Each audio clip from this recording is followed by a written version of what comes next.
तो काल असा होता जेव्हा सगळ्या ताकदवान साम्राज्यांना वाटत होतं हा मराठ्यांचा मुलगा फार काळ टिकणार नाही.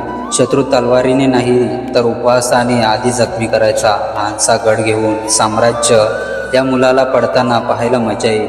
पण शिवबा जाणत होता जगाचा विश्वास नव्हता, पण स्वतःवरचा त्यांचा विश्वास पुरेसा होता. एकदा प्रतापगडच्या लढाईच्या आधी मावल्यांमध्ये थोडा भय पसरला. मोठं साम्राज्य, मोठी सेना, मोठं आव्हान. तेव्हा शिवबा म्हणाले, तुम्ही शत्रू किती मोठा आहे ते बघू नका, तुमच्या धैर्याची उंची किती मोठी आहे ते बघा. जग वाट पाहत होतं हा तरुण राजा पराजित होईल, मराठी थकतील, स्वराज्याचा विचार मोडेल. पण जेव्हा अफजल खानाचा पराभव झाला तेव्हा इतिहासाने दाखवून दिलं, पडण्याची वाट पाहणाऱ्या जगापेक्षा उठण्याचा विश्वास असलेलं मन नेहमी शक्तिशाली असतं.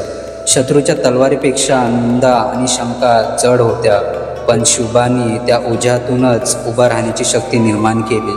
जग तुमच्या विरुद्ध असलं तरी तुम्ही हारत नाही. तुम्ही हारता तेव्हा स्वतःवरचा विश्वास हरवता तेव्हा.